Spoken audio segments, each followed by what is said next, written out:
मेरे बेटे माँ सरस्वती की कृपा रहे। ये यूनिट 11 अर्थात पी ब्लॉक के तत्वों से संबंधित दूसरा वीडियो है। इस वीडियो में हम समूह 13 और समूह 14 के तत्वों का तुलनात्मक अध्ययन करेंगे। सबसे पहले पीरियोडिक पोजीशन और पीरियोडिक प्रॉपर्टीज देखेंगे और बाद में देखेंगे केमिकल प्रॉपर्टीज। तो पीरियोडिक पोजीशन और पीरियोडिक प्रॉपर्टीज यानी कि आवर्त सारणी में स्थित और आवर्ती गुण में सबसे पहले इंट्रोडक्शन में हम उनकी कौन कौन से तत्व इन समूहों में उपस्थित हैं, साथ ही साथ उनकी उपलब्धता क्या है इसे देखेंगे।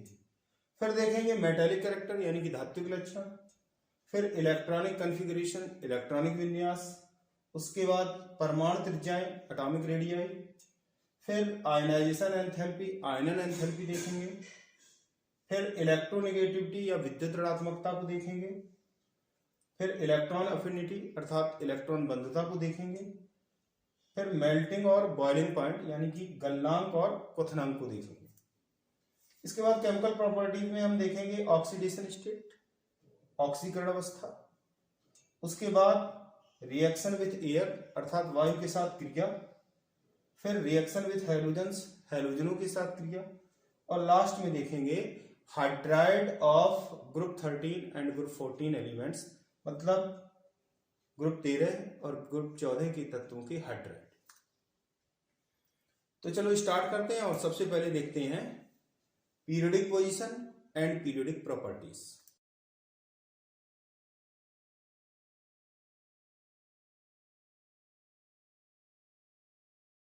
मेरे बेटे सबसे पहले देखते हैं इंट्रोडक्शन।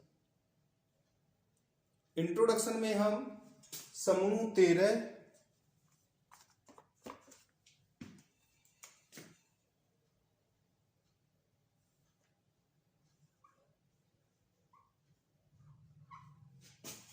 और समूह 14 के तत्वों को देखेंगे और उनकी उपलब्धता को देखेंगे, अकरेंस को या अबंडेंस भी कह सकते हैं। बोरॉन प्रकृति में दो रूपों में पाया जाता है, एक ऐसा समस्थानिक जिसका परमाणु भार 9 होता है और दूसरा एक ऐसा समस्थानिक जिसका परमाणु भार 11 होता है। इसकी प्राकृतिक उपलब्धता 19% होती है और इसकी प्राकृतिक उपलब्धता 81% होती है। Boron boric acid H3BO3, borax Na2B4O7.10H2O और कैरनाइट Na2B4O7.4H2O के रूप में प्रकृति में पाया जाता है। एल्युमिनियम के अयस्क देखें तो एक तो होता है बॉक्साइट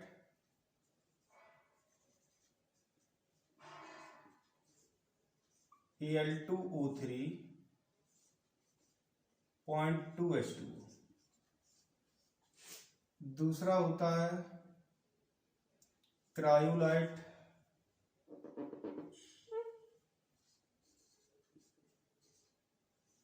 Na3Al(F6). यह भूपर्पटी में पाया जाने वाला तीसरा बाहुल्य तत्व है। तो थर्ड अबंडेंट इन अर्थ क्रस्ट, इसकी बाहुल्यता या अधिकता तीसरे नंबर पर होती है।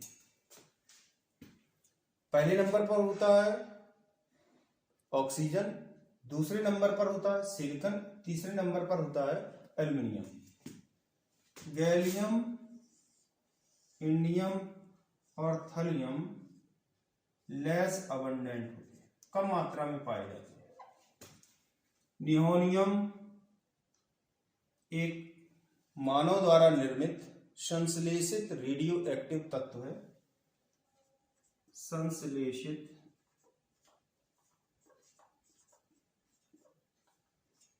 रेडियो एक्टिव तत्व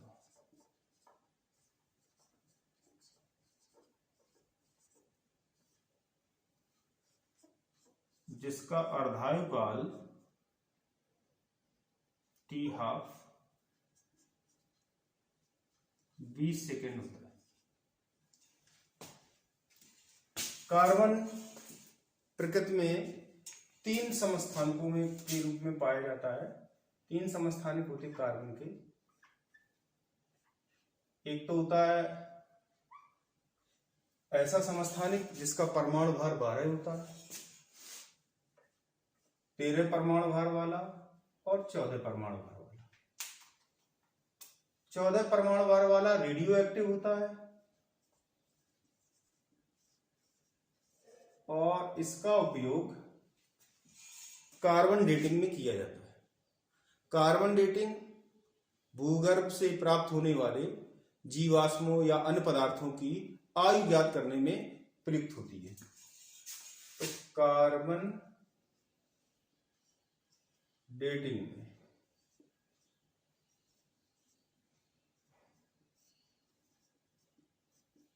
C13 का उपयोग NMR स्पेक्ट्रोस्कोपी में होता है और C12 प्रकृति में अधिकता में पाया जाता है। जैसे क्रिस्टलीय रूप में भी होता है और अक्रिस्टलीय रूप में भी होता है। क्रिस्टलीय रूप इसके हैं ग्रेफाइट, डायमंड। अक्रिस्टलीय रूप है कोक, कोल एटसेट्रा, लैंप ब्लैक। ये सभी अक्रिस्टलीय रूपों में माने जाते हैं। क्रिस्टलीय रूप 2 ही है, ग्रेफाइट और डायमंड। इसका एक क्रिस्टलीय रूप मानव द्वारा निर्मित है, उसे फ्लोरीन कहते हैं। अगला है सिलिकॉन। सिलिकॉन सिलिका और सिलिकेट के रूप में पाया जाता है।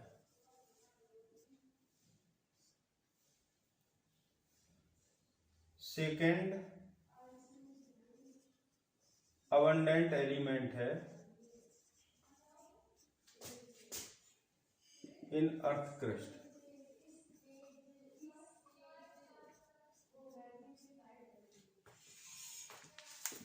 सिलिका और सिलिकेट के रूप में पाया जाता है और भूपर्पटी में इसकी उपलब्धता दूसरे नंबर पर होती है। Germanium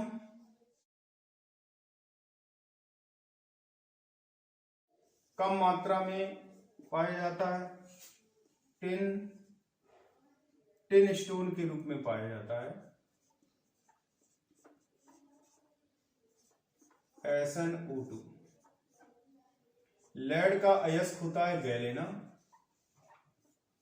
PbO। और फ्लेरोबियम एक रेडियो एक्टिव एलिमेंट है, synthetic radio active element.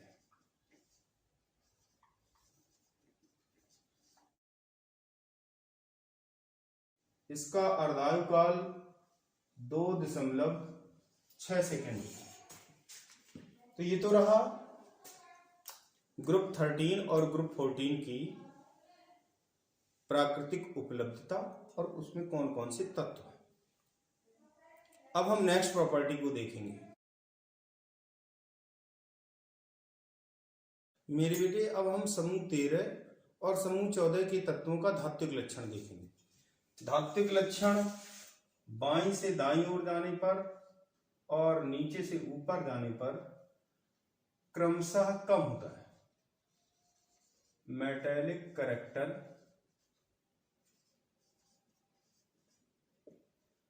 Decreases. इसका मतलब ये हुआ कि अगर हम लेफ्ट टू राइट जाएंगे तो मेटेलिक कैरेक्टर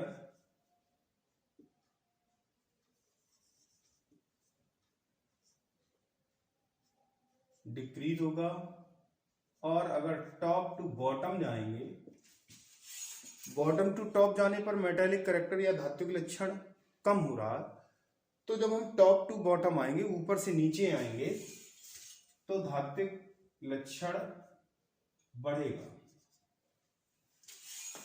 अब अगर हम बोरॉन परिवार में देखें तो बोरॉन, केवल बोरॉन नॉन मेटल है, अधातु है। बाद बाकी सभी तत्व, ये तो हो गया नॉन मेटल, और बाद बाकी सभी तत्व हैं मेटल।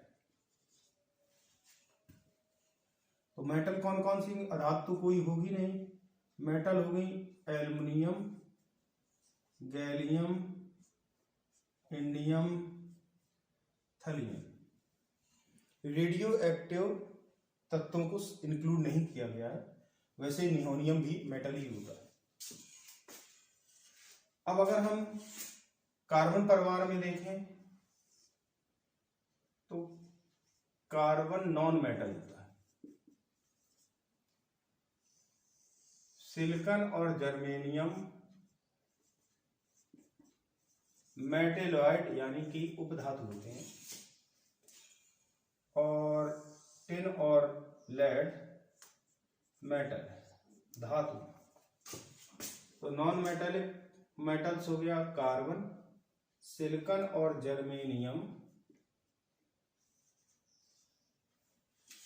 हो गई मेटलॉइड।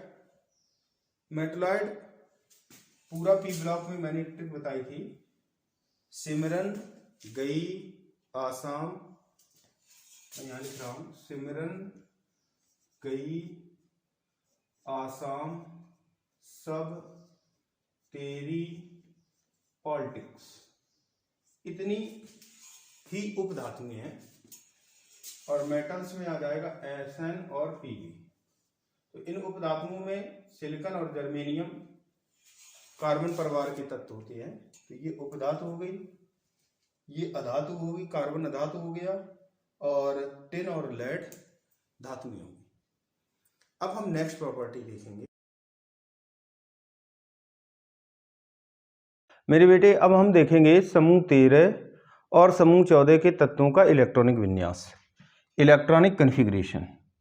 समूह 13 के तत्वों का इलेक्ट्रॉनिक विन्यास होता है Ig-, अर्थात जिस आवर्त का तत्व है उससे पहले के आवर्त की अक्रिय गैस NH2 NP1, और समूह 14 के तत्वों का हो जाएगा Ig- NH2 NP1 NP2 होगा, NP2। तत्व लिखे हुए और उनका इलेक्ट्रॉनिक विन्यास लिखा हुआ है। 5b का हो जाएगा He, हीलियम। हीलियम का परमाणु क्रमांक 2 होता है, तो हीलियम के अंदर 2 इलेक्ट्रॉनों का विन्यास निहित है। शेष बचे हुए 3 इलेक्ट्रॉन 2s2 2p1 में जाएंगे। हीलियम प्रथम आवर्त का है, इसलिए ये द्वितीय आवर्त का होगा, और जो अंतिम कोश होगा वो दूसरा होगा। जो आवर्त संख्या होती है वही अंतिम कोश होता है। अगर हम 13 एल्युमिनियम का करेंगे तो एल्युमिनियम का परमाणु क्रमांक 13 है, इससे पहले की अक्रिय गैस होगी 10Ne नियॉन, और इसके बाद वाली होगी 18Ar। 13 इसका है, 13 इसका है, तो इसके बाद वाली अक्रिय गैस होगी 18 वाली, और इससे पहले के आवर्त की अक्रिय गैस होगी 10Ne। 18Ar इसी आवर्त में होगा और पहले के आवर्त में होगा 10Ne। तो इसलिए पहले की आवर्त गैस, पहले के आवर्त की अक्रिय गैस लिखनी है, तो यहां पर Ne हो जाएगा। 3s2 3p1। 10 इलेक्ट्रॉनों का इलेक्ट्रॉनिक विन्यास Ne में हो गया, बचे हुए 3 इस तरह हो गए। फिर इसके बाद 31 GA का देखेंगे। 31 परमाणु क्रमांक के बाद आने वाली अक्रिय गैस होगी 36, वो इसी आवर्त में होगी जिस आवर्त का ये तत्व है, और इससे पहले के आवर्त की होगी 18 AR। तो अगर हम 31 में से 18 घटा दें तो 13 बचे। इसका मतलब है डी में 10 इलेक्ट्रॉन जाएंगे, D10 हो जाएगा, और बचे हुए इलेक्ट्रॉन S और P में डिस्ट्रीब्यूट होंगे, तो S2 हो जाएगा और P1 हो जाएगा। आर्गन तृतीय आवर्त की अक्रिय गैस है, तो इसका मतलब हुआ कि गैलियम चौथे आवर्त का तत्व होगा, तो यहाँ 4S2 4P1 हो जाएगा। इससे पहले N-1D में जाते हैं तो यहाँ पर हो जाएगा 3D10। इसी तरीके से इंडियम का लिखेंगे तो हो जाएगा Kr 4D10 5S2 5P1। थलियम का अगर हम लिखेंगे तो थलियम का होता है 81। इससे पहले की अक्रिय गैस 54 जीनॉन होती है, तो 81 - 54 करेंगे तो ये आ जाएगा 27। इसका मतलब है 14 इलेक्ट्रॉन F में जाएंगे, 10 इलेक्ट्रॉन D में, तो 14 और 10 हुए 24, बचे हुए 3 इस तरीके से भरे जाएंगे S2 और P1 करके। जो D में D ऑर्बिटल होगा वो N-1 होगा और F ऑर्बिटल N-2 होगा। इसी तरीके से नियोनियम का लिखेंगे Rn 5F14 6D10 7S2 7P1। Electronic विन्यास को बहुत अच्छी तरीके से समझने के लिए special topics P block elements उसको जरूर देखें। इसके बाद आता है ग्रुप 14 का। तो ग्रुप 14 और इसमें केवल इतना अंतर है कि यहाँ पर जनरल इलेक्ट्रॉनिक कन्फिग्रेशन में NH2 NP1 है और यहाँ है NH2 NP2। तो यहाँ पर जो अंतिम कोश होगा उसका इलेक्ट्रॉनिक विन्यास 2S2 2P1 है, यहाँ हो जाएगा 2S2 2P2, 3S2 3P1 3S2 3P2। इसी तरीके से सभी में 4S2 4P2 5S2 5P2 6S2 6P2 7S2 7P2 और पहले का इलेक्ट्रॉनिक विन्यास बिल्कुल इसी तरह होगा। ये तो रहा इलेक्ट्रॉनिक विन्यास के बारे में। अब हम नेक्स्ट प्रॉपर्टी देखें। मेरे बेटे अब हम समूह 13 और समूह 14 के तत्वों की परमाणु त्रिज्याएं देखेंगे। P ब्लॉक में परमाणु त्रिज्याओं का जनरल ट्रेंड होता है बाईं से दाईं ओर जाने पर और नीचे से ऊपर की ओर जाने पर परमाणु त्रिज्याएं कम होती हैं। इसका तात्पर्य ये हुआ कि अगर हम लेफ्ट टू राइट जाएंगे तो परमाणु त्रिज्याएं कम होंगी क्योंकि Z इफेक्टिव का मान निरंतर बढ़ता है। और अगर हम टॉप टू बॉटम आएंगे ऊपर से नीचे, तो जब नीचे से ऊपर जा रहे तो परमाणु त्रिज्याएं कम हो रही, ऊपर से नीचे आएंगे तो परमाणु त्रिज्याएं बढ़ेंगी एज n इंक्रीजेस, मुख्य क्वांटम संख्या का मान बढ़ता है, बढ़े हुए इलेक्ट्रॉन नई कक्षा में प्रवेश करते हैं। P ब्लॉक में केवल बोरॉन परिवार को छोड़कर शेष सभी समूह इस जनरल ट्रेंड को फॉलो करते हैं। तो इसका तात्पर्य ये हुआ कि कार्बन से ज़्यादा होगी सिलिकॉन की, सिलिकॉन से ज़्यादा जर्मेनियम की, जर्मेनियम से ज़्यादा टिन की और टिन से ज़्यादा लेड की। लेकिन बोरॉन फैमिली में गैलियम की परमाणु त्रिज्या स्कैंडाइड इफेक्ट या उसी को ट्रांजिशन कॉन्ट्रैक्शन कहते हैं के कारण कम हो जाती है। स्कैंडाइड इफेक्ट और ट्रांजिशन कॉन्ट्रैक्शन, इस तरीके से अगर हम त्रिज्या का क्रम देखें तो बोरॉन से ज़्यादा गैलियम की, गैलियम से ज़्यादा एल्युमिनियम की, एल्युमिनियम से ज़्यादा इंडियम की और सबसे ज़्यादा थलियम की, ये क्रम होगा। स्कैंडाइड इफेक्ट d ऑर्बिटल में 10 इलेक्ट्रॉन पहुंचते हैं और d ऑर्बिटल का परिरक्षण प्रभाव उतना नहीं होता जिस हिसाब से नाभिकीय आवेश बढ़ता है, इसलिए परमाणु त्रिज्याएं कम हो जाती हैं। वैसे तो पूरे आवर्त पी ब्लॉक के पूरे आवर्त पर स्कैंडाइड इफेक्ट का प्रभाव पड़ता है, त्रिज्याएं कम होती, लेकिन केवल गैलियम की इतनी कम हो जाती है कि वो एल्युमिनियम से भी कम हो जाती है। अन्य तत्वों में ऊपर वाले तत्व से कम नहीं हो पाती, कम तो होती है लेकिन उतनी कम नहीं हो पाती कि ऊपर वाले तत्व से कम हो जाए। तो ये तो रहा परमाणु त्रिज्याओं के बारे में। अब हम नेक्स्ट प्रॉपर्टी देखेंगे। मेरे बेटे अब हम समूह 13 और समूह 14 के तत्वों की विद्युत ऋणात्मकता देखेंगे। विद्युत ऋणात्मकता का तात्पर्य होता है अणु में परमाणु द्वारा सहभाजित इलेक्ट्रॉनों को अपनी ओर खींचने की क्षमता। सहभाजित का मतलब बंद के इलेक्ट्रॉनों को अपनी ओर खींचने की क्षमता। तो अगर इसका सामान्य जनरल ट्रेंड देखें,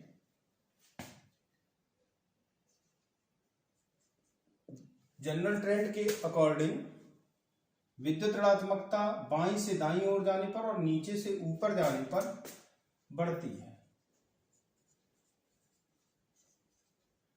यानी कि बाईं से दाईं ओर जाने पर विद्युत ऋणात्मकता बढ़ती है, और अगर हम ऊपर से नीचे आएंगे तो नीचे से ऊपर जाने पर बढ़ती है, ऊपर से नीचे आएंगे तो कम होगी। इसका कारण है कि प्रभावी नाभिकीय आवेश बढ़ता है, इसलिए विद्युत ऋणात्मकता भी बढ़ जाती है, इलेक्ट्रॉनों को खींचने की क्षमता। और इसका कारण यह है कि जेड इफेक्टिव का मान कम होता है, इसलिए विद्युत ऋणात्मकता भी कम हो जाती है। अब हम ग्रुप 13 और ग्रुप 14 के तत्वों को देखें तो ग्रुप 13 या 13 में जो तत्व आते हैं, तो समूह 13 के तत्व हैं बोरॉन, एल्युमिनियम, गैलियम, इंडियम, थलियम। और रेडियो एक्टिव तत्वों को सम्मिलित नहीं किया जाता। और ग्रुप 14 में आते हैं carbon, silicon, germanium, tin, lead. इनकी विद्युत ऋणात्मकता के मान इसका 2.0, 1.5, 1.6, 1.7, 1.8। इन तत्वों की विद्युत ऋणात्मकताओं के मान देखें तो कार्बन की होती है 2.5, सिलिकॉन की होती है 1.8, जर्मेनियम की भी 1.8, टिन की भी 1.8 और लेड की होती है 1.9। वैसे तो अगर हम ऊपर से नीचे आएंगे तो विद्युत ऋणात्मकता बढ़नी चाहिए, लेकिन विद्युत ऋणात्मकता कई कारणों पर निर्भर करती है, प्रभावी नाभिकीय आवेश पर मुख्यतः। तो प्रभावी नाभिकीय आवेश डी और एफ ऑर्बिटल में जब इलेक्ट्रॉन जाते हैं तो विसरित होने के कारण तेजी से बढ़ता है। बोरॉन से जब हम एल्युमिनियम पर आते हैं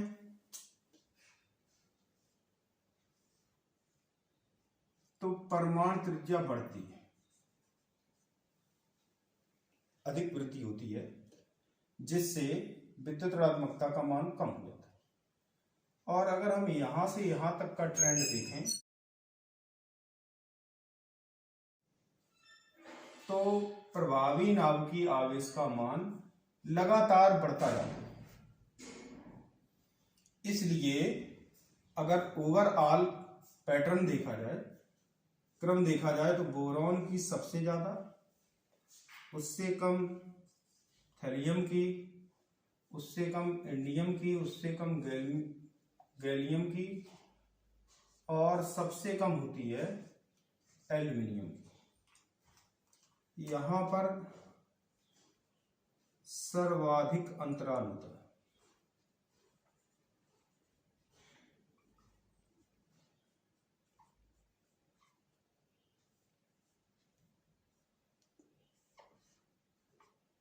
इन दोनों के मध्य, और इनकी लगातार बढ़ती, जबकि ट्रेंड उल्टा है। ट्रेंड क्या है कि ये बता रहा है कि टॉप टू बॉटम जाएंगे तो विद्युत ऋणात्मकता का मान लगातार कम होना चाहिए, लेकिन यहां पर जब हम टॉप से बॉटम की ओर जा रहे हैं तो विद्युत ऋणात्मकता का मान बढ़ रहा है। तो अलग अलग स्थितियों में अलग अलग समूह में अलग अलग होता है। तो उसका एक रीजन है कि यहाँ से यहाँ तक जाएंगे, बोरोन से एल्युमिनियम तक घटती है। क्यों? तो उसका कारण है कि परमाणु त्रिज्या में वृद्धि होती है और फिर बढ़ती है। तो उसका कारण है कि इलेक्ट्रॉन डी और एफ ऑर्बिटल में जाते हैं, जिससे प्रभावी नाभिक की आवेश का मान बढ़ जाता है। अब अगर हम यहाँ पर देखें तो यहाँ पर अगर क्रम देखा जाए, ये ओवरऑल क्रम हो गया।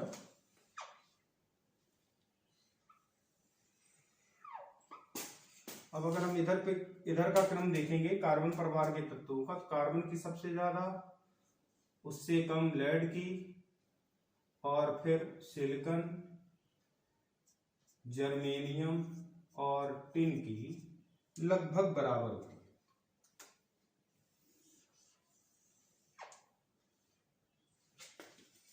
तो ये तो रहा विद्युत ऋणात्मकता के बारे में। अब हम नेक्स्ट प्रॉपर्टी देखेंगे मेरे बेटे। अब हम बोरॉन तथा कार्बन परिवार के तत्वों की आयनन एंथैल्पी का क्रम देखेंगे। आयनन एंथैल्पी का मतलब होता है विलक गैसीय परमाणु जो कि मूल अवस्था में हो, उससे एक इलेक्ट्रॉन को निकालने के लिए जितनी ऊर्जा की आवश्यकता होती है उसे आयनन एंथैल्पी कहा जाता है। विलक गैसीय परमाणु की मूल अवस्था से एक इलेक्ट्रॉन को बाहर निकालने के लिए आवश्यक ऊर्जा की मात्रा को या होने वाले एंथैल्पी परिवर्तन को आयनन एंथैल्पी कहते हैं। इसका सामान्य ट्रेंड बाईं से दाईं ओर जाने पर और नीचे से ऊपर आने पर आयनाइजेशन एंथैल्पी बढ़ती है,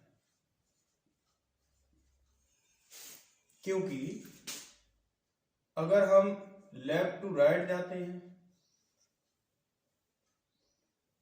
तो आयनाइजेशन एंथैल्पी बढ़ेगी,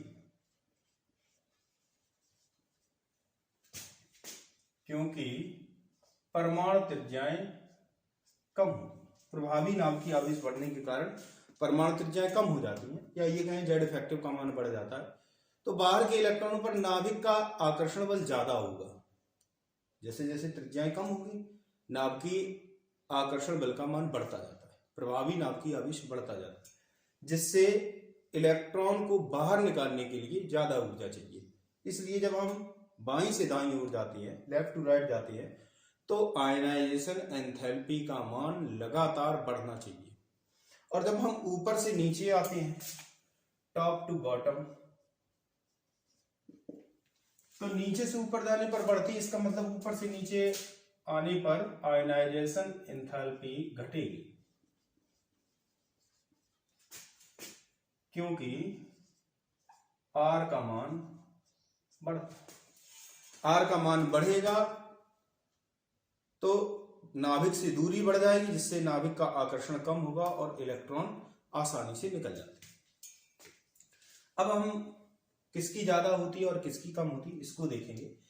सबसे ज्यादा तिलिस्म भरा हुआ है बोरॉन परिवार में। देखते हैं इसमें क्या होता है। जब हम बोरॉन से एल्युमिनियम पर जाते हैं तो परमाणु त्रिज्या बढ़ती है, क्योंकि नई कक्षा में इलेक्ट्रॉन जाते हैं।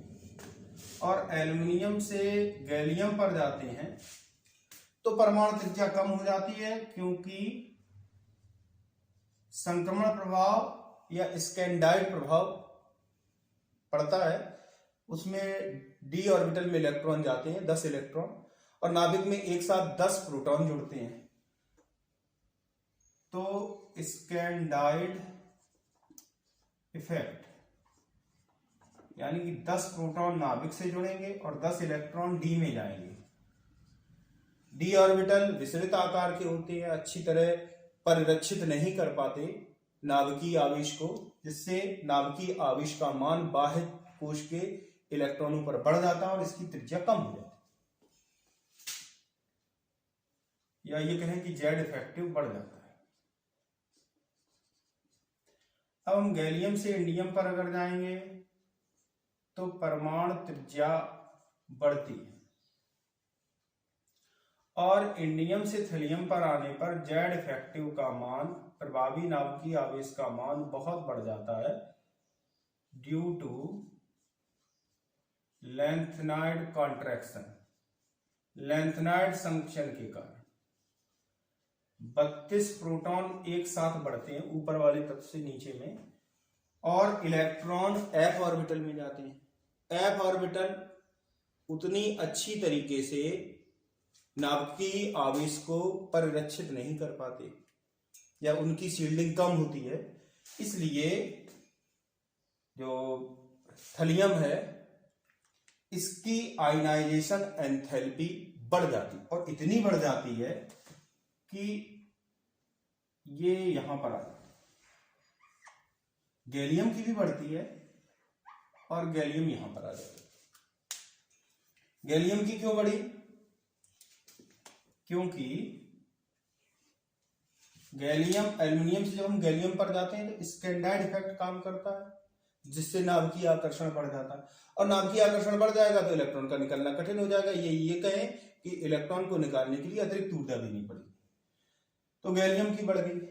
और थलियम की सबसे ज्यादा इसलिए हो जाती है क्योंकि थलियम में एक साथ 32 इलेक्ट्रॉन प्रवेश करते हैं और 32 प्रोटॉन प्रवेश करते हैं, तो नाभिकीय आवेश बहुत ज्यादा बढ़ जाता, क्योंकि एफ ऑर्बिटल के इलेक्ट्रॉन नाभिकीय आवेश को परिरक्षित नहीं कर पाते, या ये कहें कि एफ और डी में दोनों में ही जाएंगे, तो एफ और डी के ऑर्बिटल फैले हुए होते हैं, जिससे उनकी शील्डिंग कैपेसिटी कम होती है, तो इसका बढ़ गया। अब ओवरऑल अगर देखा जाए तो सबसे ज्यादा हो जाता है बोरॉन का, उससे कम थलियम का, उससे कम गैलियम का, उससे कम एल का, और सबसे कम आई का।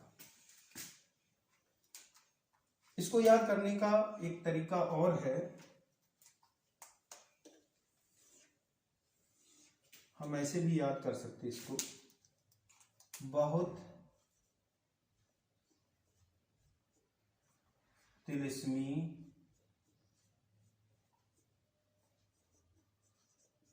गाते अली इरफान।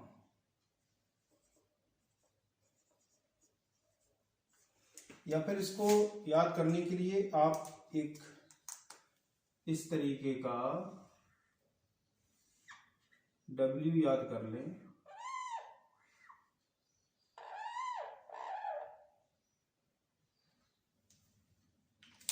यहां पर Z लिखा है, ये आयनाइजेशन एंथैल्पी है, तो बोरॉन, फिर एल्युमिनियम, फिर गैलियम, फिर इंडियम, और फिर थलियम।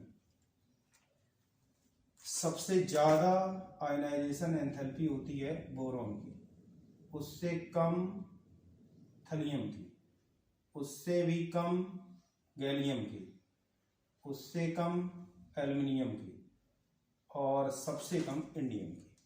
तो इस W को याद कर ले या इसको याद कर ले। अब हम ग्रुप 13 के बाद ग्रुप 14 पर आते हैं। 14 में पीवी की आयनाइजेशन एंथैल्पी बढ़कर 10 से ज्यादा हो जाती है। क्यों? क्योंकि 32 प्रोटॉन्स बढ़ते हैं और उसके कारण नाभिकीय आवेश बढ़ जाता है, इसलिए इलेक्ट्रॉन को निकालना कठिन हो जाता है। बिल्कुल यही केस है लेंथेनाइड संकुचन। बाद बाकी कोई विशेष परिवर्तन नहीं है, सामान्य जो ट्रेंड है उसी को फॉलो करते हैं। कार्बन की सबसे ज्यादा, उससे कम सिलिकॉन की, उससे कम जर्मेनियम की, और लेड यहां आ जाएगा और टिन यहां पहुंच जाएगा। तो यहां पर लेड की लेंथेनाइड संकुचन के कारण आयनाइजेशन एंथैल्पी बढ़ जाती है। ये तो रहा आयनाइजेशन एंथैल्पी या आयनन एंथैल्पी के बारे में। अब हम नेक्स्ट प्रॉपर्टी देखेंगे। मेरे बेटे अब हम समूह 13 और समूह 14 के तत्वों की इलेक्ट्रॉन बंधुता देखेंगे, इलेक्ट्रॉन अफिनिटी। इलेक्ट्रॉन बंधुता का मतलब होता है विलग गैसीय परमाणु में एक इलेक्ट्रॉन डालने पर होने वाला ऊर्जा परिवर्तन या एंथैल्पी परिवर्तन कह ले। इसका सामान्य ट्रेंड होता है बाईं से दाईं ओर जाने पर और नीचे से ऊपर आने पर इलेक्ट्रॉन अफिनिटी का मान बढ़ता है।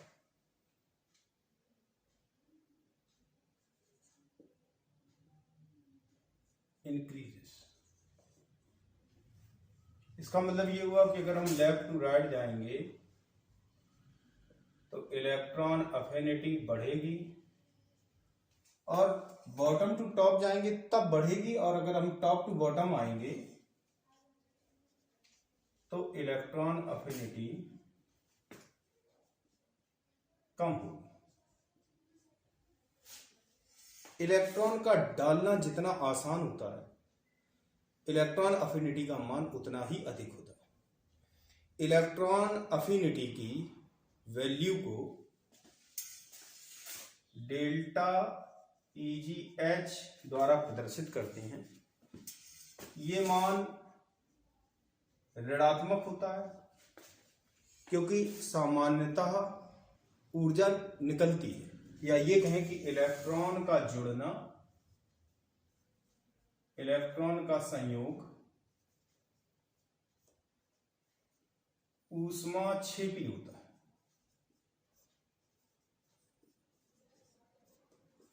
लेकिन कुछ तत्व ऐसे भी होते हैं जिनमें पहला इलेक्ट्रॉन जब डाला जाता है तो ऊष्मा देनी पड़ती है, और जब ऊष्मा देनी पड़ेगी तो डेल्टा EgH का मान धनात्मक होगा क्योंकि ये प्रक्रम ऊष्मा शोषी होगा। इलेक्ट्रॉन अफिनिटी के मान को इलेक्ट्रॉन गेन एंथैल्पी कहा जाता है। तो हम ये कह सकते हैं, अगर यहां पर देखें तो हम ये लिख सकते हैं negative value of electron gain enthalpy increases. अब हम देखेंगे, ये तो फर्स्ट पॉइंट रहा। सेकेंड पॉइंट, इलेक्ट्रॉन अफिनिटी द्वितीय आवर्त के तत्वों की प्रथम आवर्त के तत्वों से अधिक होती है। EA सेकेंड पीरियड की ज्यादा होती है फर्स्ट पीरियड से, और उसका कारण है कि प्रथम आवर्त के तत्वों का आकार छोटा होता है, जिससे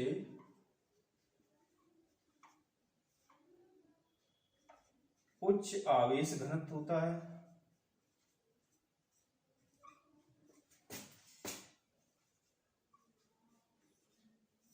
फलस्वरूप इलेक्ट्रॉन का संयोग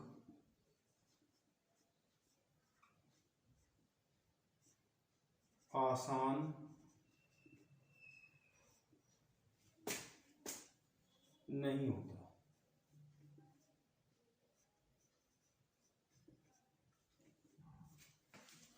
सेकेंड पीरियड के तत्वों का आकार बड़ा होने के कारण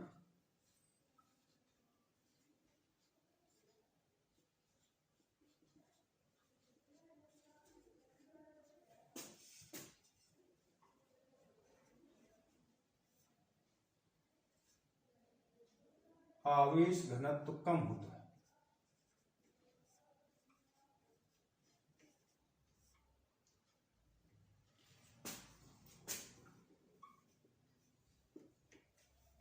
अतः इलेक्ट्रॉन का संयोग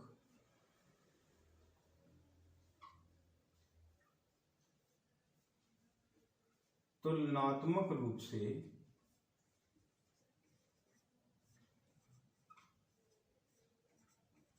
आसान होता है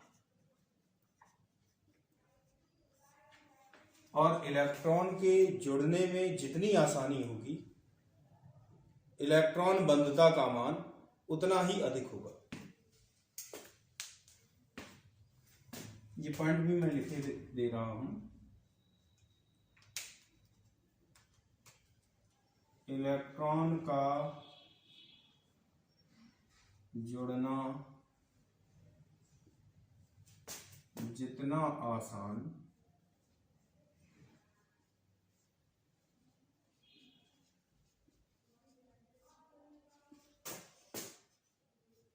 इलेक्ट्रॉन बंधुता का मान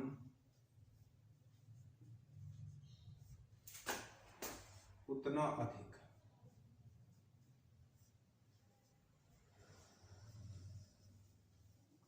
या ये कहें कि इलेक्ट्रॉन गेन एंथैल्पी का ऋणात्मक मान उतना अधिक। इलेक्ट्रॉन गेन एंथैल्पी का मान उतना ही अधिक।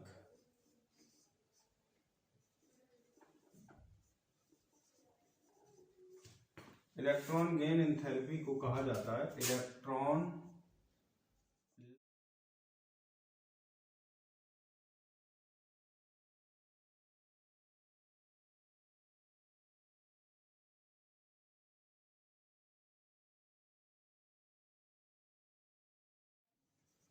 इलेक्ट्रॉन लब्धि एंथैल्पी कहते हैं।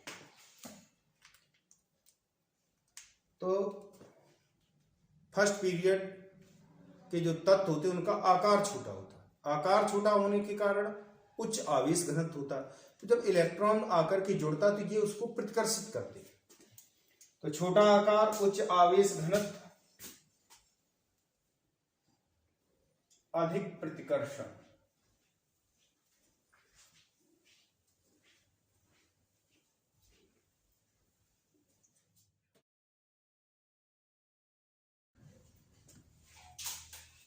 अब हम समूह 13 और समूह 14 के तत्वों की इलेक्ट्रॉन बंधुता का क्रम देखेंगे। समूह 13 में एल्युमिनियम की सबसे ज्यादा होती है, उससे कम गैलियम की इंडियम के बराबर होती है। बोरॉन की कम हो जाती है क्योंकि वो द्वितीय आवर्त का तत्व है। और इस तरह क्रम ये रहा। एल्युमिनियम, उससे कम गैलियम, उससे कम इंडियम और सबसे कम होती थलियम की। कार्बन के केस में देखें, कार्बन फैमिली के केस में सबसे ज्यादा होती है सिलिकॉन की, उससे कम कार्बन की, जर्मेनियम और टिन की इक्वल होती है और सबसे कम होती है लेड की। ये तो रहा इलेक्ट्रॉन बंधुता का क्रम। अब हम नेक्स्ट प्रॉपर्टी देखेंगे। मेरे बेटे, अब हम समूह 13 और 14 के तत्वों का गलनांक और क्वथनांक देखेंगे। Melting and boiling points. समूह 13 के तत्वों के गलनांक का क्रम, बोरॉन का गलनांक सबसे ज्यादा, उससे कम एल्युमिनियम का, उससे कम थलियम का, उससे कम इंडियम का और सबसे कम गैलियम का। और अगर क्वथनांक देखा जाए तो बोरॉन का सबसे ज्यादा होता है, उससे कम एल्युमिनियम का, उससे कम गैलियम का, उससे कम इंडियम का, उससे कम थलियम का। इसी तरह कार्बन परिवार के तत्वों में गलनांक का क्रम कार्बन का सबसे ज्यादा, उससे कम सिलिकॉन का, उससे कम जर्मेनियम का, उससे कम लेड का और सबसे कम टिन का। बॉइलिंग पॉइंट या क्वथनांक का क्रम होता है सबसे ज्यादा कार्बन का, उससे कम सिलिकॉन का, उससे कम जर्मेनियम का, उससे कम टिन का और सबसे कम लेड का। अगर हम जनरल ट्रेंड देखें गलनांक और क्वथनांक का, तो आवर्त में बाएं से दाएं जाने पर और समूह में नीचे से ऊपर आने पर मेल्टिंग पॉइंट और बॉइलिंग पॉइंट क्रमशः कम होते हैं, क्योंकि R का मान कम होता है और इससे फोर्स ऑफ अट्रैक्शन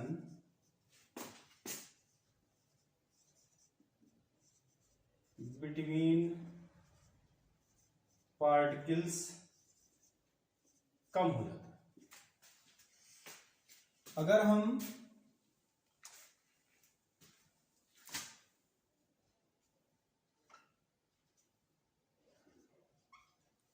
गलनांक और क्वथनांक की बात करें तो कोई भी पदार्थ जब ठोस अवस्था से द्रव अवस्था में जिस ताप पर बदलता है उसे कहते हैं मेल्टिंग पॉइंट, गलनांक, और द्रव से जिस ताप पर गैसीय अवस्था में आता है उसे कहते हैं बॉइलिंग पॉइंट।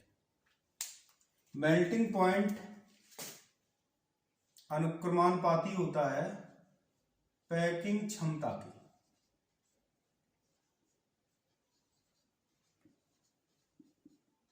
पैकिंग इफिशिएंसी या पैकिंग क्षमता के अनुक्रमानुपाती होता है, और पैकिंग क्षमता अनुक्रमानुपाती होती है सममित के।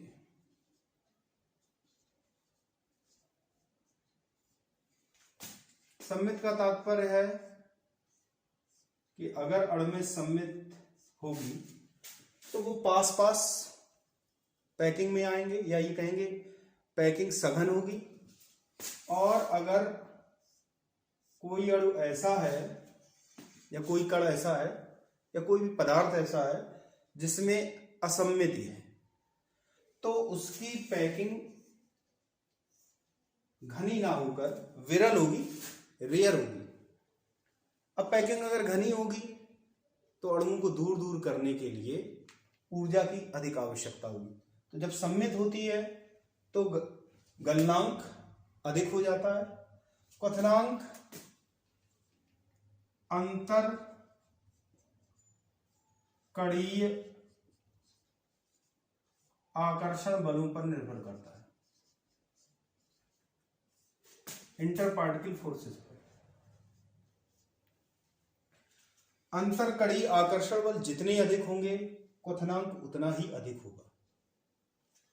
अगर हम अंतर कणीय आकर्षण बलों की बात करें तो सबसे कम होते हैं मोनो एटॉमिक इनर्ट गैसेस में, उससे ज्यादा होते हैं डाई एटॉमिक मॉलिक्यूल्स में, उससे ज्यादा होते हैं मेटल में, और सबसे ज्यादा होते हैं 3D कोवैलेंट नेटवर्क में। मोनोएटॉमिक अक्रिय गैसें, उनके बीच जो आकर्षण बल होते हैं उन्हें डिस्पर्सन फोर्सेस या विसरण बल कहते हैं। डाई एटॉमिक मॉलिक्यूल्स में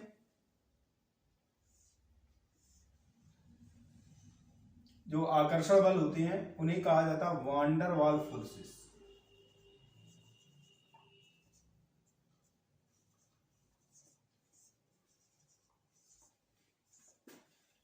मेटेलिक क्रिस्टल्स में धातु के परमाणु बाह्य कोश के इलेक्ट्रॉन को निकाल देते हैं, और जो अंदर जो आयन बचता है उसे कर्नल कहा जाता है। तो सभी धातु परमाणु कर्नल बनाते हैं और वो कर्नल इलेक्ट्रॉनों के सागर में डूबे होते हैं। इसलिए ये वैद्युत आकर्षण बल काफी मजबूत होता है तो कर्नल और इलेक्ट्रॉन के बीच मेटालिक बॉन्डिंग होती है, और ये मेटालिक बॉन्डिंग अनुक्रमानुपाती होती है नंबर ऑफ इलेक्ट्रॉन्स की। जितने ज्यादा इलेक्ट्रॉन होंगे उतनी ही ज्यादा प्रबल मेटालिक बॉन्डिंग होगी, धात्विक बंधुता उतनी ही अधिक होगी। यहां पर यह बात ध्यान देने वाली है कि जब अक्रिय युग्म प्रभाव उत्पन्न हो जाता है, यानी कि जो सबसे भारी पोस्ट ट्रांजिशन एलिमेंट्स हैं उनमें अक्रिय युग्म प्रभाव होता है, इसलिए उनमें इलेक्ट्रॉन कम मात्रा में निकलते हैं। एन एस अंतिम कोश के एस ऑर्बिटल के इलेक्ट्रॉन नाभिक के द्वारा टाइटली ग्रिप्ड होते हैं, टाइटली बांध लिए जाते हैं, इसलिए जो नंबर ऑफ इलेक्ट्रॉन्स है बॉन्डिंग के लिए वो कम हो जाती है। तो जो नीचे मेटल्स होती हैं उनके इलेक्ट्रॉन कम निकलने के कारण उनमें धात्विक बंध कमजोर होते हैं, इसलिए उनके गलनांक और क्वथनांक कम हो जाते हैं। क्वथनांक मुख्यतः कम होते हैं क्योंकि हम क्वथनांक की बात कर रहे हैं, गलनांक तो निर्भर करता है सममित पर। और 3D नेटवर्क में कई परमाणु आपस में जुड़ते हैं, जैसे कार्बन है, कार्बन के साथ जुड़ रहा है,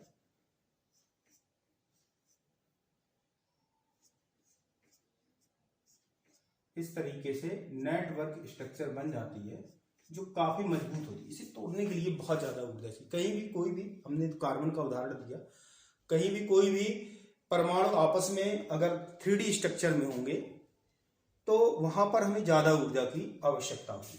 यहां पर यह ध्यान देना है कि अगर अणु CH3 और CH3 प्रकार का है तो ये 3D नेटवर्क नहीं है। इसके लिए सहसंयोजी यौगिकों के गलनांक और क्वथनांक आयनिक यौगिकों से कम होते हैं, लेकिन इनके ज्यादा होते हैं क्योंकि इनमें बहुत सारे बंध होते हैं। तो अंतरकणीय आकर्षण बल हो गया, मेल्टिंग पॉइंट पैकिंग क्षमता पर निर्भर करता है, सममित पर निर्भर करता है, बॉइलिंग पॉइंट अंतरकणीय आकर्षण बलों पर निर्भर करता है। अंतरकणीय आकर्षण बलों का क्रम हमने बता दिया। तो ये बहुत सारे फैक्टर इनको निर्धारित करते हैं, गलनांक और क्वथनांक को। इसे बहुत अच्छी तरीके से समझने के लिए, या जितनी भी जनरल प्रॉपर्टीज हैं उनको बहुत अच्छी तरीके से समझने के लिए special topics P block elements को जरूर देखें। ये तो रहा गलनांक और क्वथनांक के बारे में। अब हम नेक्स्ट प्रॉपर्टी देखेंगे।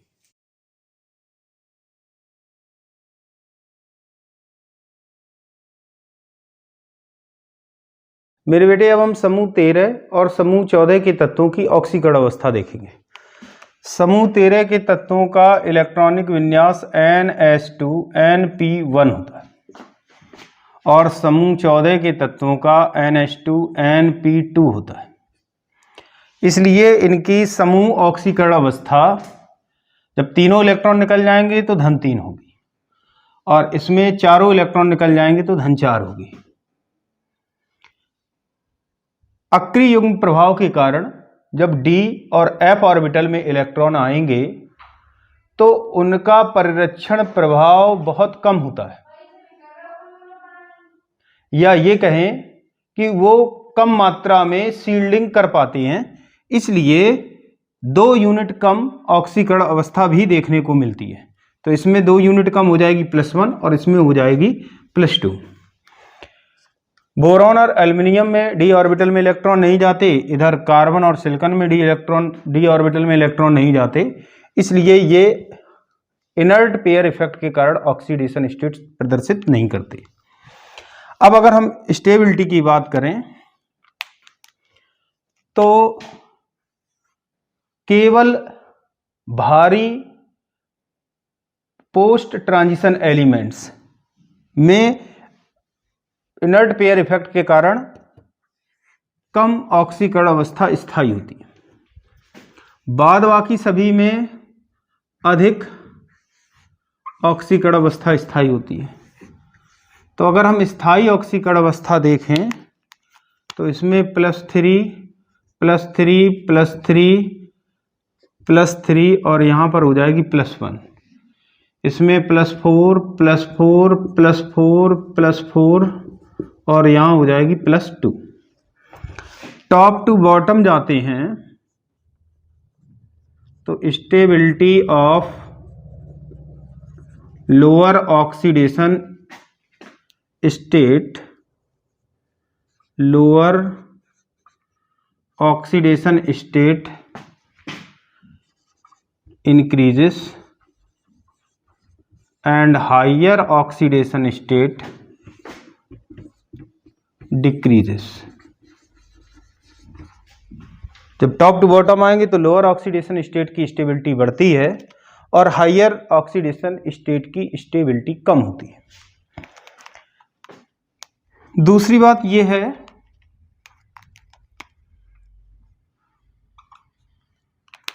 कि अगर हम बोरॉन के लिए देखें तो first, second, third ionisation enthalpy का योग बहुत अधिक होता है।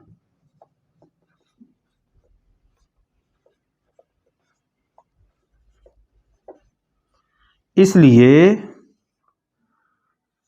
B+3 आयन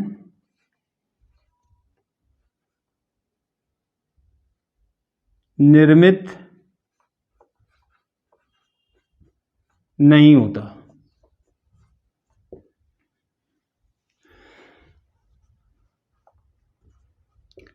साथ ही साथ बोरॉन सहसंयोजी यौगिक बनाता है।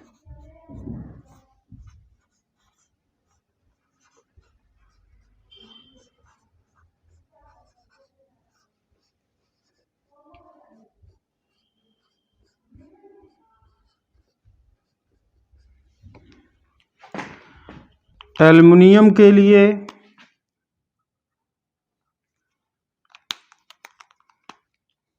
First, second, third ionisation enthalpy का योग बोरॉन से कम होता है। इससे एक तो Al3+ आयन निर्मित होता है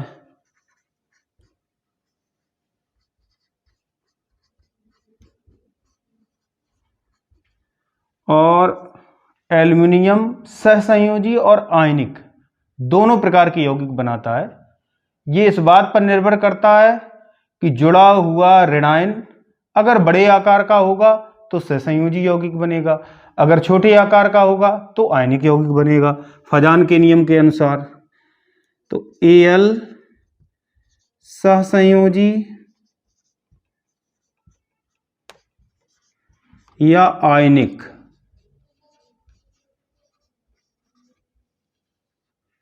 यौगिक बनाता है।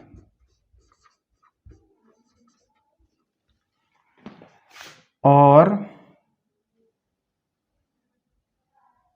इनका आकार अगर अधिक होगा, मतलब ऋणायन का आकार अधिक होगा तो सहसंयोजी बनेगा, और अगर ऋणायन का आकार छोटा होगा तो आयनिक यौगिक बनेगा फजान के नियमानुसार। मैं यहां लिखे दे रहा हूं, फजान के अनुसार, फजान रूल। अगर हम कार्बन परिवार में देखें तो कार्बन और सिलिकॉन के लिए फर्स्ट, सेकेंड, थर्ड और फोर्थ आयनाइजेशन एंथैल्पी का योग बहुत अधिक होता है।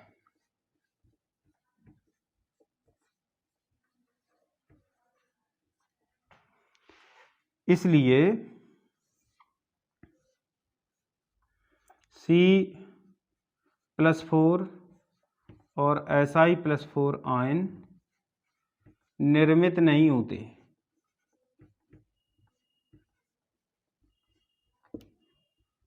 C और Si सहसंयोजी यौगिक बनाते हैं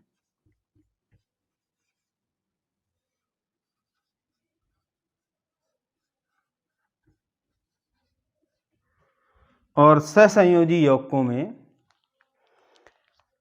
ऑक्सीकरण अवस्था धन 4 होती है। ऐसे ही इनमें इनके सहसंयोजी यौगिकों में धन 3 ऑक्सीकरण अवस्था होती है, लेकिन स्वतंत्र आयन नहीं बनते। अब हम कुछ पॉइंट और देखेंगे। अगला पॉइंट है कि ऊर्जीय कारणों से लोअर ऑक्सीडेशन स्टेट द्वारा बने यौगिक अधिक आयनिक होते हैं, जबकि हाइयर ऑक्सीडेशन स्टेट द्वारा बने यौगिक कम आयनिक होते हैं। और उसका कारण ये, एक तो फजान रूल के आधार पर हम एक्सप्लेन कर सकते हैं कि अगर ऑक्सीकरण अवस्था अधिक होगी तो धनावेश की मात्रा अधिक होगी, जिससे आयनिक बंध सहसंयोजी बंध में परिवर्तित हो जाता है। और अगर ऊर्जा के आधार पर देखें तो 2 से अधिक इलेक्ट्रॉनों का जुड़ना या 2 से अधिक इलेक्ट्रॉनों का निकलना, इसके लिए बहुत अधिक ऊर्जा की आवश्यकता होती है, जो सामान्यतः उपलब्ध नहीं हो पाती। इसलिए आयनिक यौगिक लोअर ऑक्सीडेशन स्टेट द्वारा ही बनते हैं, क्योंकि लोअर ऑक्सीडेशन स्टेट में कम इलेक्ट्रॉन निकलेंगे तो वो निकलना आसान हो जाएगा, और जो आसान प्रोसेस होगी उसी के अकॉर्डिंग यौगिक बनता है। अगर हम अधिकतम संयोजकता की बात करें, मैक्सिमम वैलेंसी की, तो बोरॉन में डी ऑर्बिटल का अभाव होता है, इसलिए इनकी अधिकतम संयोजकता 4 ही होती है, क्योंकि एक s ऑर्बिटल और 3 p ऑर्बिटल मिलकर के संयोजकता प्रदर्शित करते हैं या बंध बनाते हैं, तो अधिकतम संयोजकता 4 होती है। जैसे BOH होल 4 माइनस आयन बन जाएगा। और एल्युमिनियम तथा अन्य तत्वों में d ऑर्बिटल पाए जाते हैं, इसलिए अधिकतम संयोजकता 6 होती है। जैसे AlOH होल 6 3।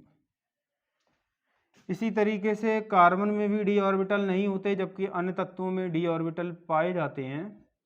तो कार्बन की अधिकतम संयोजकता 4, जैसे CH4 है, CCl4 है, और अन्य तत्वों की 6 होती है, जैसे SiF6 2-। अगला पॉइंट है Lewis acid behaviour in boron family compounds. Boron परिवार के तत्वों में अपूर्ण अष्टक के कारण, जैसे BX3 मान लें, इसका अष्टक अपूर्ण होता है,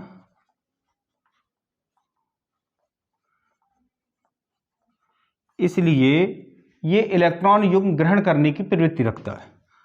और अगर कोई भी यौगिक ऐसा होगा जिस पर इलेक्ट्रॉन युग्म होगा, तो ये उसके साथ उपसहसंयोजी बंध बना लेता है, यानी कि लोन पेयर को ग्रहण कर लेता है, और इस तरीके से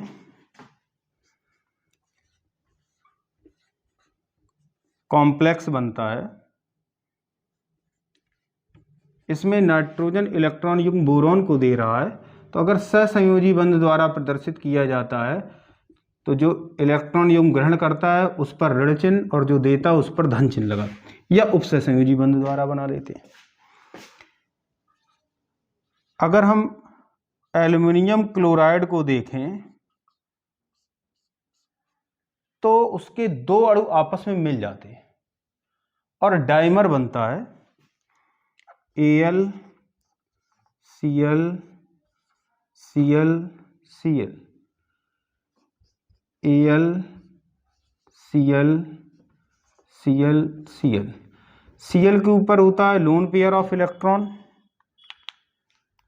3 लोन पेयर ऑफ इलेक्ट्रॉन होते हैं, एक ये इसको दे देगा, ये वाला इसको दे देगा, और जो चीज बनेगी वो होगी डाइमर। मेरे बेटे, अब हम समूह 13 और समूह 14 के तत्वों की वायु के साथ क्रिया देखेंगे। वायु में 21% ऑक्सीजन और 78% नाइट्रोजन होती है।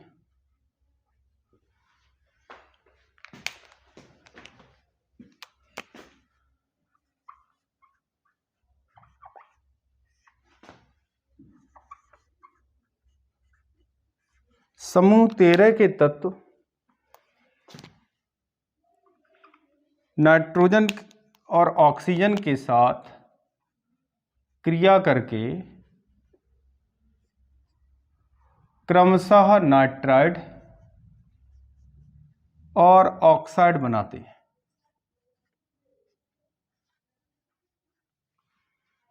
समूह 14 के तत्व भी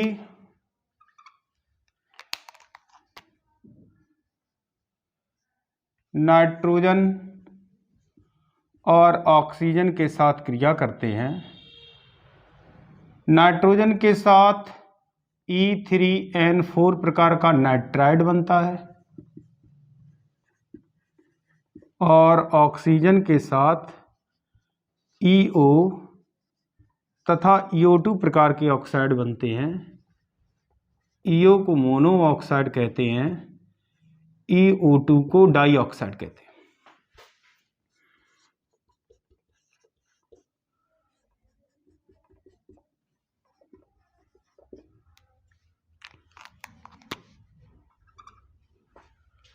बोरॉन ट्राइऑक्साइड अम्लीय प्रकृति का होता है। Aluminium oxide, gallium oxide amphoteric होते हैं, उभयधर्मी।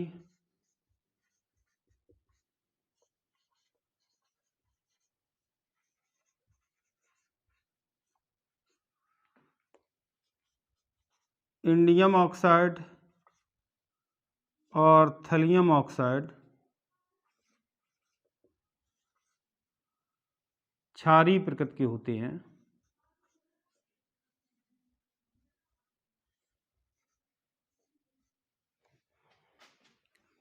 CO2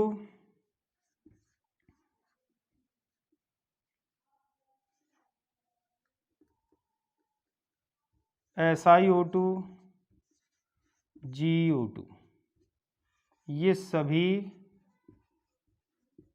अम्लीय होते हैं। SnO2 और PbO2 उभयधर्मी होते हैं। अगर हम उभयधर्मी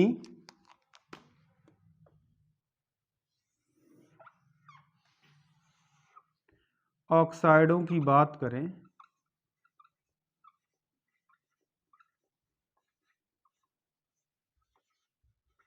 एम्फोटेरिक ऑक्साइड्स की, तो मैंने बताया था बेबी, आलिया, जंगल में गाना सुनेंगे सब प्यारे बाबू, ये सभी मेटल्स उभयधर्मी ऑक्साइड बनाती हैं। एल्युमिनियम का ऑक्साइड उभयधर्मी होता है, गैलियम का होता है, टिन का होता है, पीबी का होता है। अगर हम क्रिस्टलीय बोरॉन की क्रिया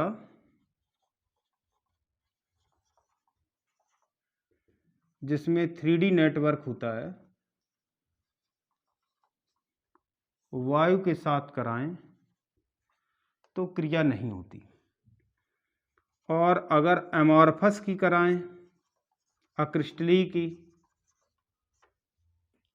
तो वायु के साथ क्रिया होने पर B2O3 यानी कि ऑक्साइड और नाइट्राइड दोनों बनते हैं।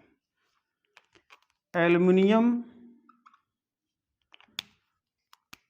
वायु के साथ क्रिया करके Al2O3 यानी कि ऑक्साइड की रच्छी परत बना लेता है,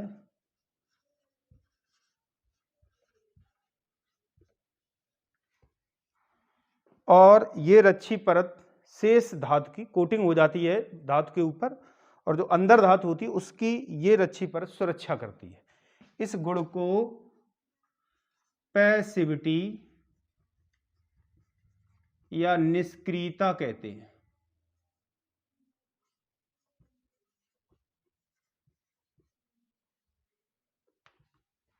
तो ये तो रहा वायु के साथ क्रिया।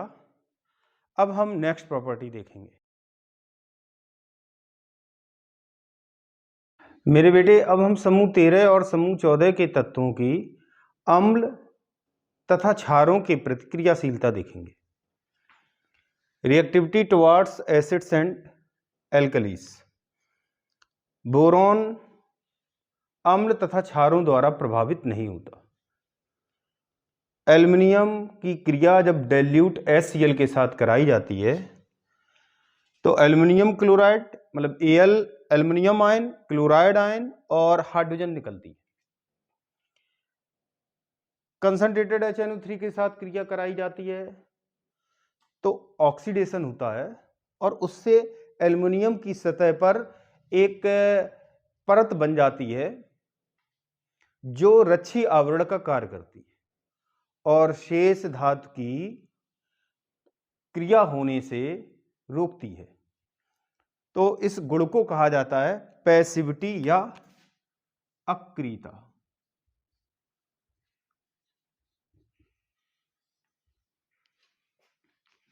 एल्युमिनियम के चारों ओर एक रच्छी आवरण बन जाता है ऑक्साइड की परत का, जो शेष धातु की क्रिया होने से रक्षा करता है। इस गुण को कहा जाता है अक्रियता। और अगर सोडियम हाइड्रोक्साइड के साथ क्रिया कराई जाती है तो सोडियम टेट्राहाइड्रोक्सो एल्यूमिनेट थर्ड कॉम्प्लेक्स बनता है। समूह 14 के तत्व अम्ल तथा क्षारों द्वारा प्रभावित नहीं होते।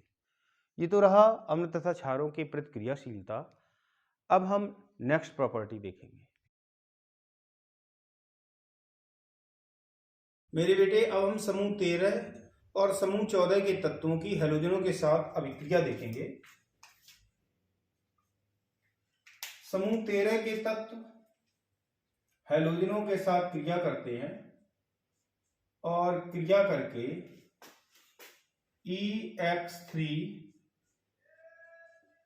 प्रकार के हैलाइड बनाते हैं जिनमें तत्व की ऑक्सीकरण अवस्था धन 3 होती है। केवल TlI3 को छोड़कर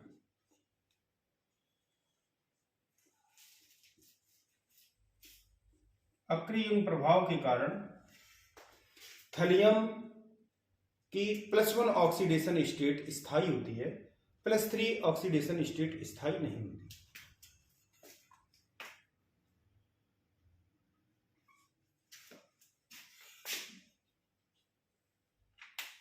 कार्बन परिवार के तत्व हैलोजनों के साथ क्रिया करके EX2 तथा EX4 प्रकार के हैलाइड बनाते हैं। EX2 प्रकार का हैलाइड कार्बन व सिलिकॉन नहीं बनाते।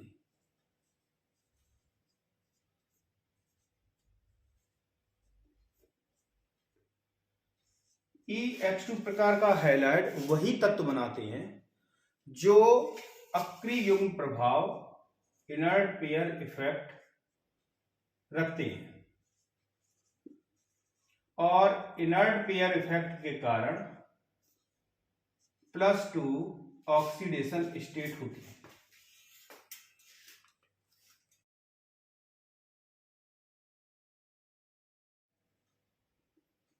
EX4 प्रकार के हैलाइड सहसंयोजी होते हैं।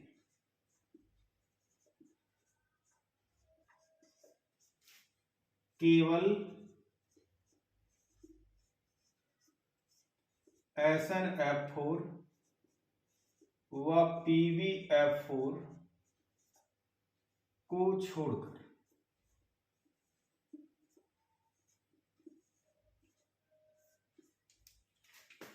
SnF4 व PbF4 को छोड़कर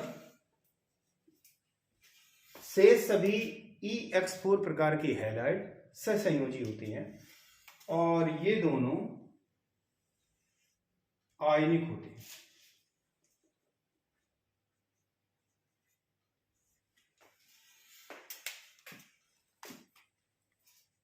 बोरॉन परिवार के तत्वों के हैलाइड, जैसे मान लीजिए हम बोरॉन ट्राइक्लोराइड को ही लिए ले रहे हैं,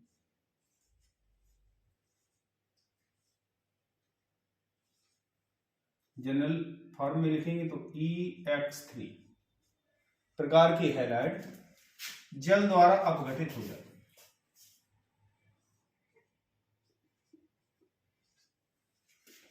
और अगर हम कार्बन परिवार के तत्वों को देखें तो कार्बन परिवार के तत्वों में CCl4 या CH4 कुछ भी लिखते हैं,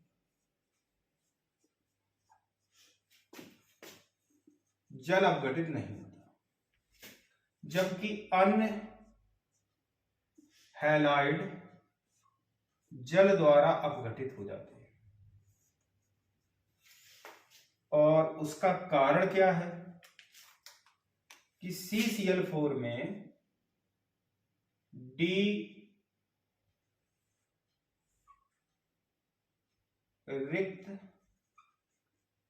डी ऑर्बिटल नहीं है, जबकि कार्बन को छोड़कर शेष सभी में डी ऑर्बिटल होता है। इस CCl4 जल अपघटित नहीं होता क्योंकि इसमें रिक्त डी ऑर्बिटल नहीं है, लेकिन BCl3 या BX3 जल अपघटित हो जाता है। तो उसका कारण यह है कि इसमें असंकरित p ऑर्बिटल होता है, अनहाइब्रिडाइज्ड p ऑर्बिटल, और H2O द्वारा दिए गए लोन पेयर को ग्रहण करके BXOHHX ये ऑक्सीजन इलेक्ट्रॉन युग्म दे रहा है, इसलिए बोरॉन तो ऋणावेशित हो जाएगी क्योंकि उसे इलेक्ट्रॉन युग्म मिल रहा है, और ये धनावेशित हो जाएगा। फिर इस बंध के इलेक्ट्रॉन ऑक्सीजन पर आ जाएंगे और बोरॉन ऋणावेशित है तो वो X माइनस को निकाल देगा और हमको जो चीज मिलेगी HCl निकल जाएगा और BXX। लगातार जल के अणुओं से तब तक क्रिया होगी जब तक सभी हैलोजन परमाणु विस्थापित नहीं हो जाते। OH OH OH, या इसी को लिखें तो H3BO3 ऑर्थो बोरिक एसिड। इस तरफ अगर हम देखेंगे तो जब जल के अणु के साथ क्रिया होगी बिल्कुल इसी तरीके से जल के अणु के ऑक्सीजन परमाणु के लोन पेयर तत्व के रिक्त डी ऑर्बिटल में आ जाएंगे और जो बनेगा वो इस तरीके से होगा OH ऑक्सीजन धनावेशित, E ऋणावेशित, X X X X। ये अस्थायी होगा क्योंकि तत्व की संयोजकता तो 4 ही होती है, यहाँ पर 5 हो रही है। आउटर मोस्ट ऑर्बिट में 10 इलेक्ट्रॉन हो जाएंगे तो ये इलेक्ट्रॉन यहाँ आ जाएंगे और ये वाले इलेक्ट्रॉन यहाँ। और इस तरीके से OH E X X और X जल के अणुओं के साथ तब तक संयोग होगा जब तक कि समस्त हाइड्रोजन परमाणुओं का निष्कासन नहीं हो जाता। तो इस तरीके से EOH OH OH OH बना। अगर E सिलिकॉन हो तो ये हो जाएगा H4 SiO4 silicic acid. Boron परिवार में इंडियम और थलियम के हैलाइड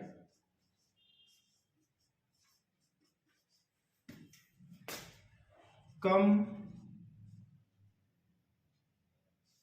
ध्रुवण शक्ति यानी कि Z/R आवेश और त्रिज्या का अनुपात कम होने के कारण, कम फाई के कारण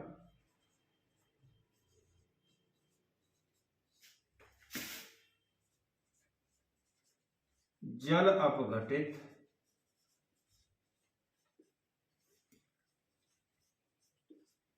होने की प्रवृत्ति कम होती है इनमें।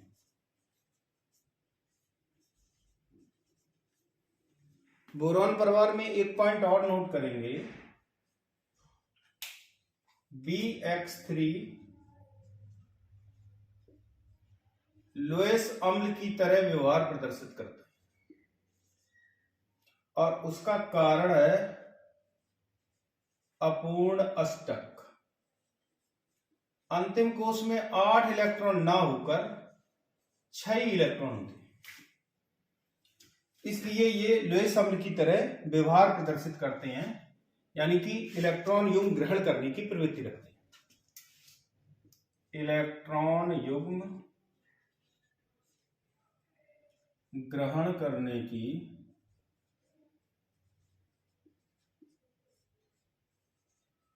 प्रवृत्ति रखते हैं। और इस प्रवृत्ति का अगर हम क्रम देखें तो बोरॉन आयोडाइड में सबसे ज्यादा होती है, उससे कम बोरॉन ब्रोमाइड में, उससे कम बोरॉन क्लोराइड में, उससे कम बोरॉन फ्लोराइड। इसका कारण क्या है उसे समझते हैं। वैसे तो अगर देखा जाए तो बोरॉन पर जितना धनावेश होगा उसमें इलेक्ट्रॉनों को ग्रहण करने की प्रवृत्ति उतनी ही अधिक होगी। फ्लोरीन छोटे आकार का होता है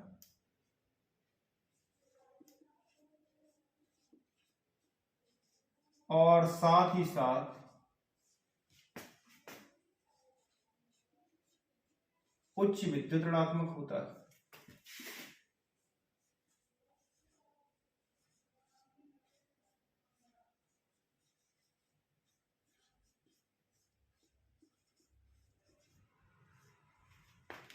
तो इससे होगा क्या कि जब छोटे आकार का है और उच्च विद्युत ऋणात्मक है तो ये बोरॉन के इलेक्ट्रॉनों को अपनी ओर खींचेगा, जिससे बोरॉन पर इलेक्ट्रॉनिक थर्स्ट यानी कि इलेक्ट्रॉनों की चाह बढ़ जाएगी और बोरॉन फ्लोराइड आसानी से इलेक्ट्रॉन युग्म ग्रहण करेगा।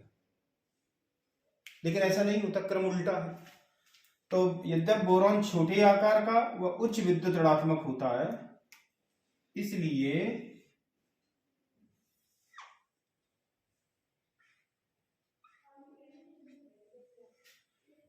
BF3 के बोरॉन परमाणु पर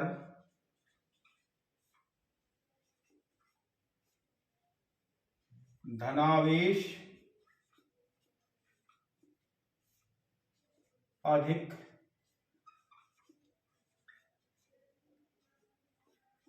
होना चाहिए। और जब आवेश अधिक होगा तो लोन पेयर ग्रहण करने की प्रवृत्ति अधिकतम होनी चाहिए।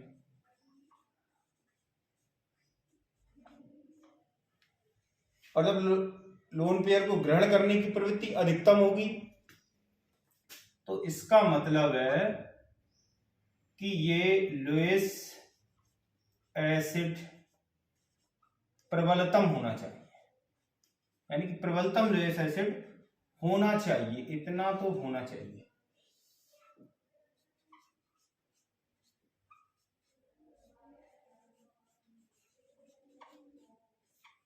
लेकिन ऐसा नहीं होता।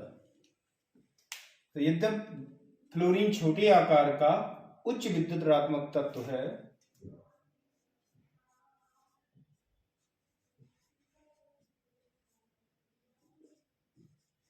फिर भी यह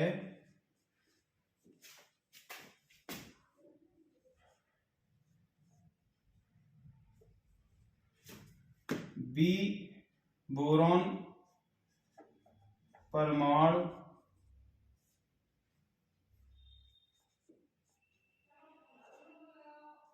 के साथ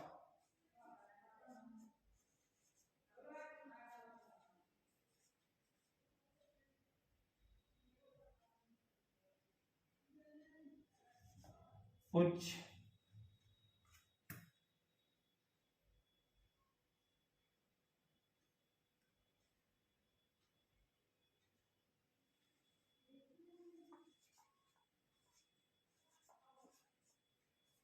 दृढ़ता उत्पन्न नहीं करता।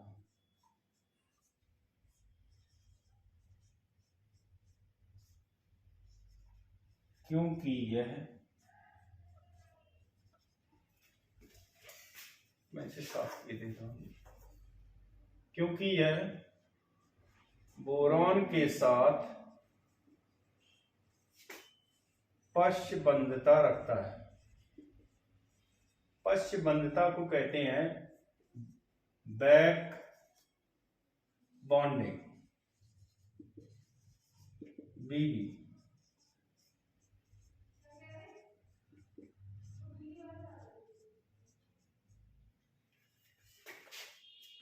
बोरॉन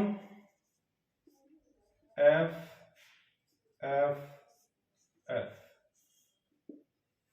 हाइड्रोजन परमाणु जब सिंगल बॉन्ड द्वारा जुड़ता है तो उस पर 3 लोन पेयर होते हैं और बोरॉन में p ऑर्बिटल है खाली, तो ये अपना लोन पेयर का इलेक्ट्रॉन इसको दे देगा। इसी को कहते हैं बैक बॉन्डिंग। अगर हम साइज वाइज देखें तो फ्लोरीन से बड़ा होता क्लोरीन का, क्लोरीन से बड़ा होता ब्रोमीन का, ब्रोमीन से बड़ा होता आयोडीन का। और बैक बॉन्डिंग विथ बोरॉन देखें तो जब साइज बड़ा होता जाएगा तो p ऑर्बिटल, बोरॉन में तो 2p ऑर्बिटल होंगे, तो इनके साथ ओवरलैप करने की टेंडेंसी कम होती है। साइज बढ़ेगा तो p ऑर्बिटल बड़े आकार के हो जाते हैं जिससे वो ओवरलैप नहीं कर पाते। तो अगर हम बैक बॉन्डिंग विथ बोरॉन देखें तो फ्लोरीन सबसे ज्यादा करेगा, उससे कम क्लोरीन, उससे कम ब्रोमीन और सबसे कम आयोडीन। इसलिए लुईस एसिड स्ट्रेंथ देखें तो जब ये बैक बॉन्डिंग सबसे ज्यादा कर रहा है, सबसे ज्यादा बैक बॉन्डिंग इसमें है, तो इसका मतलब ये हुआ कि इस स्थिति में बोरॉन पर धनावेश सबसे कम। और जब ये जुड़ा होगा आयोडीन, तो आयोडीन के जुड़े होने पर बैक बॉन्डिंग कम मात्रा में होगी, जिससे बोरॉन पर जो इलेक्ट्रॉन पहुंचेंगे वो कम मात्रा में पहुंचेंगे और इस पर धनावेश की मात्रा सर्वाधिक होगी। धनावेश ज्यादा होगा तो ये लोन पेयर ज्यादा आसानी से ग्रहण कर लेगा, और जो जितनी आसानी से लोन पेयर ग्रहण करेगा उसकी एसिडिक स्ट्रेंथ उतनी ही अधिक होगी। तो सबसे ज्यादा हो जाएगा Bi3, उससे कम BBr3, उससे कम BCl3 और सबसे कम यही क्रम मैंने यहां पे ये लिखा है।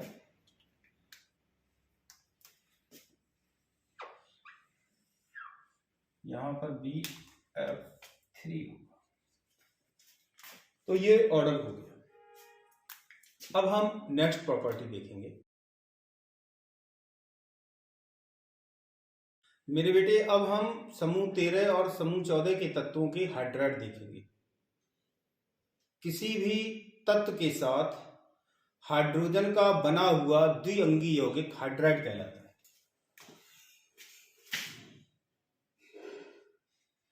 हाइड्रोजन के साथ किसी तत्व का द्विअंगी यौगिक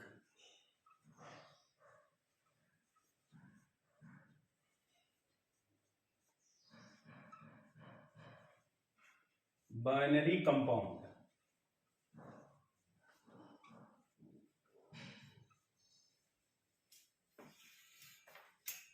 समूह 13 के तत्व EH3 प्रकार के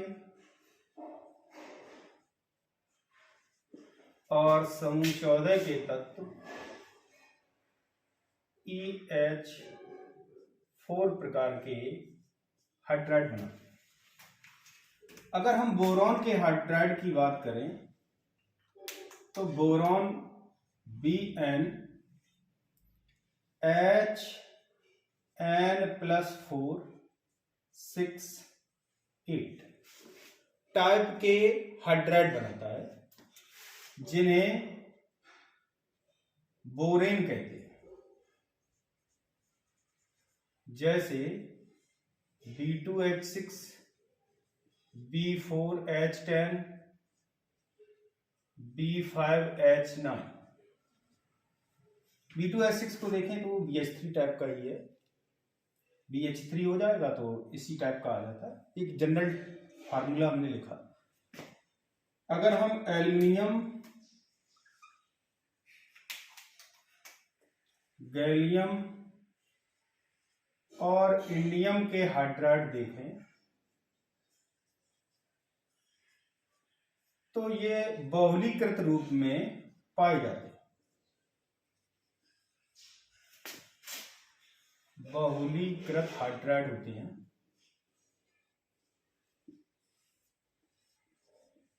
पॉलीमेरिक।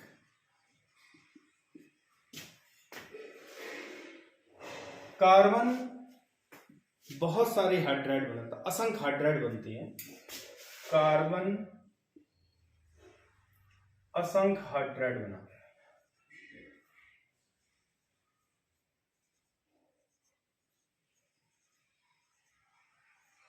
जैसे alkane, alkene, alkyne, aromatics etcetera. Alkane का जनरल फार्मूला CnH2n+2 होता है। एल्कीन का CnH2n होता है। एल्काइन का CnH2n-2 होता है। एरोमेटिक्स का CH2n होता है। सभी हाइड्रोकार्बन है, बहुत सारी यौगिक बनाता है और उसका कारण है कैटनेशन। कैटनेशन का मतलब होता है श्रृंखला बनाने की प्रवृत्ति। तो कैटनेशन के कारण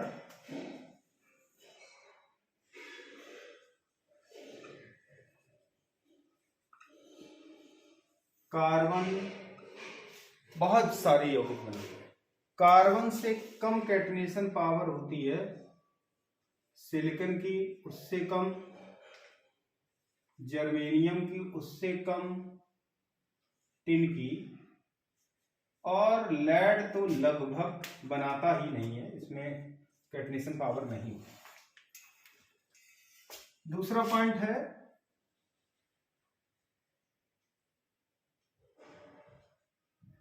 सिलिकॉन के हाइड्राइड को सिलेन कहते हैं और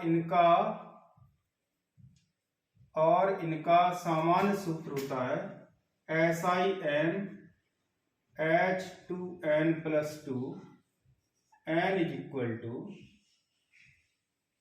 1 to 8। जर्मेनियम के हाइड्राइड को जर्मेन कहते हैं, GeNH2n+2 n = होता है 1 to 5। टिन SnH4 टाइप का और लेड PbH4 टाइप का हाइड्राइड बनाता है, जिसमें PbH4 अनस्टेबल। ये तो रहा हाइड्राइड के बारे में।